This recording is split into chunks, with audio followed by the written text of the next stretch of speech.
सुदूर पहाडको बैतडी जिल्ला, जसलाई देवी देवताहरूको वासस्थान मानिन्छ, यहाँका हरेक थुम्का र गल्छीहरूमा कुनै न कुनै दैविक शक्ति लुकेको विश्वास गरिन्छ, जसमध्ये बैतडीको निङ्लासेनी दुधकुण्ड पनि एक हो।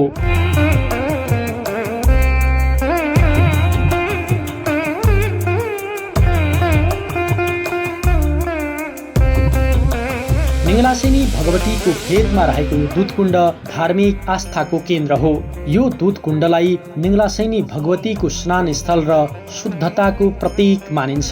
स्थानीय जनश्रुति अनुसार यहाँको जलमा दैविक शक्ति छ। यहाँ आएर शुद्ध मनले दर्शन गर्दा र कुण्डको जल ग्रहण गर्दा मनोकांक्षा पूरा हुने र रोग व्याधिबाट मुक्ति मिल्ने जनविश्वास अहिलेसम्म पनि विद्यमान छ।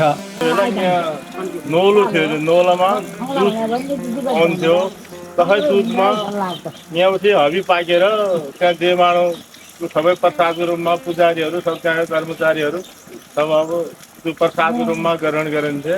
पछा परापूर्व कालमा यो हाम्रो समतल भूभाग भए बेला माता भगवती निङ्लासेनीले पूजा लगाएर आएको छ। यहाँ बुट्टे राजासित केही विवाद छोड्यो, मेरो मन्दिरमा पुत्यमा पूजनलाई मेरो कोर्टमा कहाँ गई भन्ने भयो। बजेल भने माई भगवती अब मेरो चाहिँ केही नै भयो, तेरो इज्जत भयो भन्नु त माताले आकाशवाणी गरे, ल तँलाई म थप्पडहरू लगाइदिनु, तँलाई नआइसक्यो भने परे मेरो पूजाजन गरी, तँलाई मै सकेले भने मेरो पूजा गरी, तँलाई म दब्बन गरिदिनु भने तत्पश्चात चाहिँ यो दब्बन भए पछा यो जो भौगोलिक अवस्था छ यो अवस्था भयो। उत्पश्चात तपाईँको चिनारीको रूपमा माताले चाहिँ बन्डको ताल भन्ने छ, मलाई अहिले देख्न सकिन्छ जोडिएको जस्तो छ।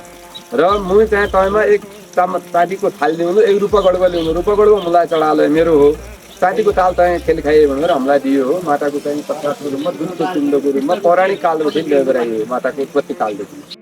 विशेष गरी दशैं र चैते दशैंको समयमा यहाँ भक्तजनहरूको ठूलो घुइँचो लाग्ने गर्दछ। निङ्लासेनी दुधकुण्ड केवल धार्मिक दृष्टिले मात्रै होइन, प्राकृतिक रूपमा पनि निकै मनमोहक छ।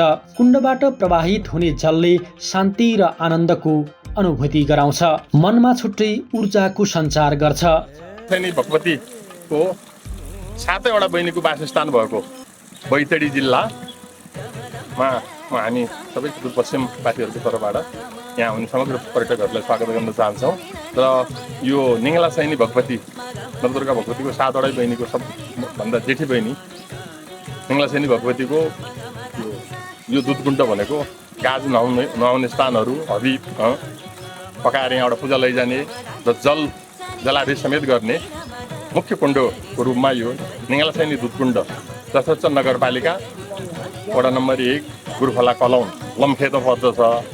यहाँको पुरानो किम्बदन्ती अनुसार यो बैतडी जिल्लाको सबै धार्मिक स्थलहरूको भ्रमण गर्नुभन्दा अगाडि यो दुधकुण्डमा नुहाएर धार्मिक यात्रा सफल गर्यो भनेपछि पुण्य पाइन्छ भन्ने किम्बदन्ती भएको हुँदा अहिलेसम्म यो यातायातको साधनहरू नपुगेको कारणले अलिकति उजेलो परेको थियो।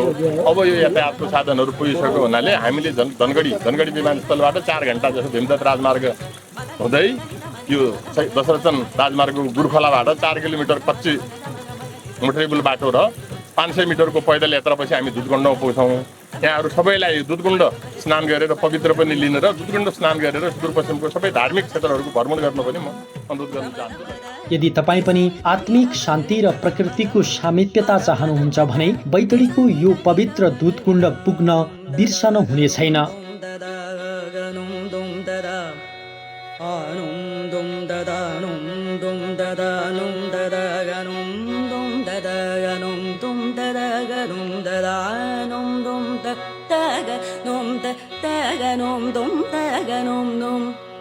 Anum dum da da num dum da da ga num